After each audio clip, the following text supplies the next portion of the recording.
G'day everyone. I just thought I'd give you a bit of an update on what I'm going to be doing for the next couple of weeks because posting on the channel is probably going to be light. And the reason for that is I'm going to be working on a video series on construction detours and how to make them less rubbish for cyclists, because I'm sure we've all been through heaps of detours in our cycling lives and found them to be anywhere between baffling to dangerous as hell.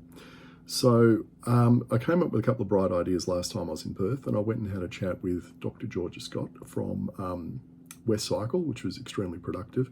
She lent me a much better version of this crummy microphone I've got now. And I actually went out and shot some could have been videos, if you want to call it that. And she circulated them around some of the people within Department of Transport, Road Safety Commission, main roads, that kind of stuff. And the feedback sounds like it was fairly reasonable, but what we need to do is a couple of things. And obviously the best one is produce some better videos than the ones I just, shot and just threw together. So the first idea is we want to start creating 60-second detour video guides. So that is when a new detour gets proposed or built somewhere, and it's, a reasonable kind of detour where you're going to be sent around the suburb a bit, then someone needs to go out and create what I call a YouTube short format video. Now, we've probably all seen these in the last year or so, 60 seconds or less. So it's like bang, bang, bang. It's got to be quick and to the point and show you how to get through the detour. And this is the kind of stuff that would go up on social media, on Facebook or Twitter or YouTube or whatever, just as a really quick visual guide as to how you're supposed to follow this detour this way and the other way, obviously. And I think this is better than maps because I am really quite terrible at reading urban maps. Put me out in the bush with a compass and an ordnance survey map and I'm absolutely fine. I can even navigate by the stars. Put me in the city with a UBD guide or whatever they call those things in different states, and I really struggle. Even using Google Maps or Apple Maps on the phone, I often have trouble with that as well. So having a visual guide where someone's on the bike and it's like, turn right at this sign, go down here 100 meters, look for this sign, turn left, get up on the footpath, there's a ramp, blah, blah, blah. That's a much more useful guide, I think. Now, ideally, I think this thing would be produced by the owner of the project. So if it's a main roads project or an RTA project or a council project, then they bring in their communications and marketing team and they go off and shoot it. And they're professionals at this kind of stuff, and every government department has got people like this, and they've got much better audiovisual stuff than you or I, unless you're a vlogger, professionally. And they've also got much better scripting and editing skills than I do. I've got a day job. I just throw these videos together on the side in little bits of time that I've got in between going for a ride and doing family stuff and doing stuff around the house and actually doing my job. So, I'm not the best person to produce a lot of this stuff. But look, second best is if we can't get councils or RTA or whoever to produce them, then we can crowdsource these things. I mean, I've been able to do it. You should be able to do it as well. It's not that hard. Now, I think a really good rule of this is if you can't produce a video in less than 60 seconds on how to use a detour, it's a lousy detour. It means it's a bad design, or it's badly signposted, or it's just terrible to navigate your way through. So that should be a red flag for anyone. And this is why I think the project owners should be producing these things, because if their marketing team comes back and goes, oh, boss, we went out there today and we did one ride through and we don't actually want to do it again because we felt unsafe. It's like, big red flag, guys. If your marketing team doesn't want to go back out there and shoot the video because they feel unsafe, I think you've got a problem with your detour. Or if they come back and go, we can't squeeze this thing into 60 seconds because we need to put in so much content about where you got to turn and what you got to look for and missing signs and all that kind of stuff. It's like, yep, big red flag. You need to go back and replan that detour and stick in more signage or do whatever to make it work. Now, topical thing at the moment, there's a detour coming up at Sydney Gateway. So if anyone feels like they're up to going out there and seeing if they can shoot a 60-second video on how to get through end to end, because it looks like it's quite a long one, that would be absolutely ideal. Now, the next thing, the second idea was getting Austroads or whoever to actually start putting in video training for temporary traffic managers.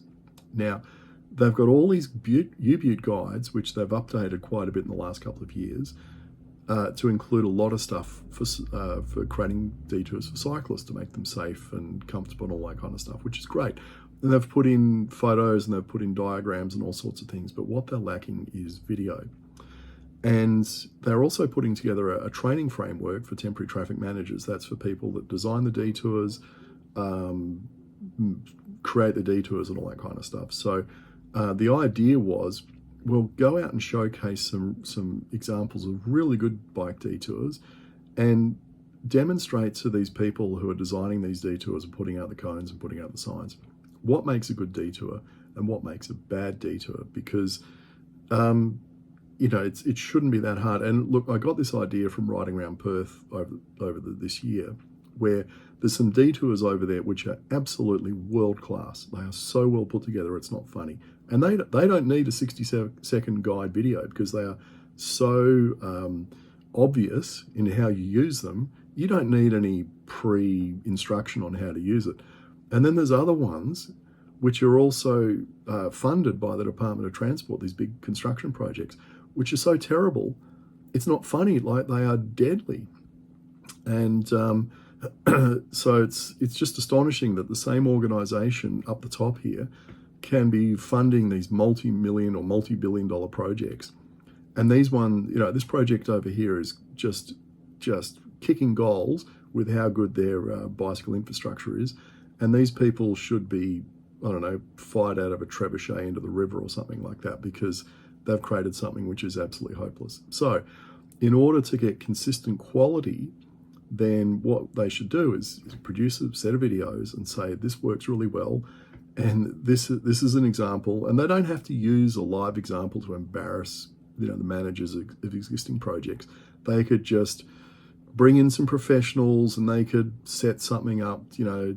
We've all been through corporate training. We know how this kind of stuff can be done.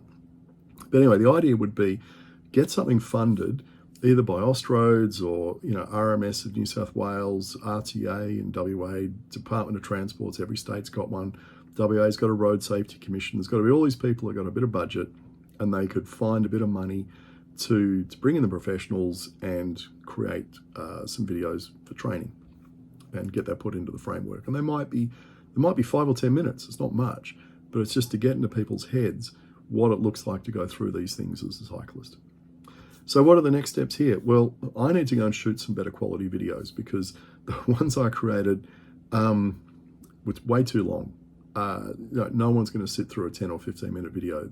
These people are too busy. They've got to be a couple of minutes long, short and to the point, which means I've got to go and write some scripts, which is flipping time consuming, I'll tell you that.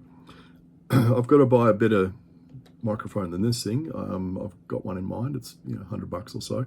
One that's got a wind filter and that kind of stuff, so I can actually do the up the nose video on the bike. I've got my quad lock mount and the handlebars. The phone is kind of mounted like that, on the handlebars, and I can talk as I'm riding, so you can see what I'm looking at, and I can give a live commentary.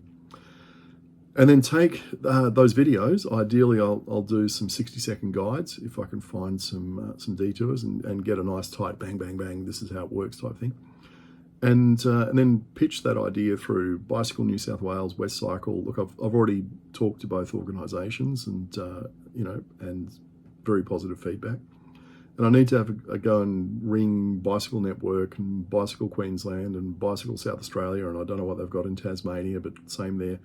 Probably also ring the project manager at Austroads and just send them some of this stuff and say, here's my lousy attempt at creating this content. Can you now go and find some money and bring on some professionals and actually do a really good job on this, because it'll be appreciated.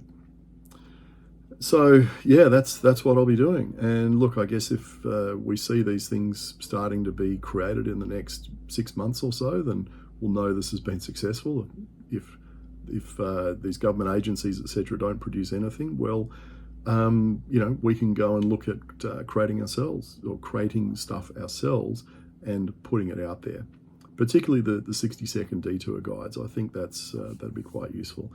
And look, those 60-second guides can also be good feedback, even if we produce them, to the project owners to say, here's a 60-second guide, and you can see there's an issue at the 32-second mark. That needs to be addressed. So, that means there's probably not going to be a heck of a lot of other content for a while, because I'm going to be focusing on, obviously, going and recording lots of stuff. I've got my phone, which I'm recording this on. I've got my old Canon camera here, which is a bit wonky, but it's good for sticking on a tripod on the ground and filming me riding by. I've got my absolutely beaten up old cyclist camera, and I don't know if you can see how just fogged up and awful that screen is. That's why my front vision is not the best. I really need to go and spend $500 or whatever they are these days to replace this thing, because it's had a very long and hard life. So that's what I mean by using a professional audio-visual company to produce these things, because their cameras are going to be a lot better than this thing. I mean, this is great as a safety camera, but it doesn't really produce the kind of content that we're after for this exercise. Like I said, a better microphone than this one. So I guess look, there will be stuff that I'll be putting up every now and again as time allows. But that's going to be my main focus for, I don't know, maybe until the end of October. So stay tuned, and we'll see what happens.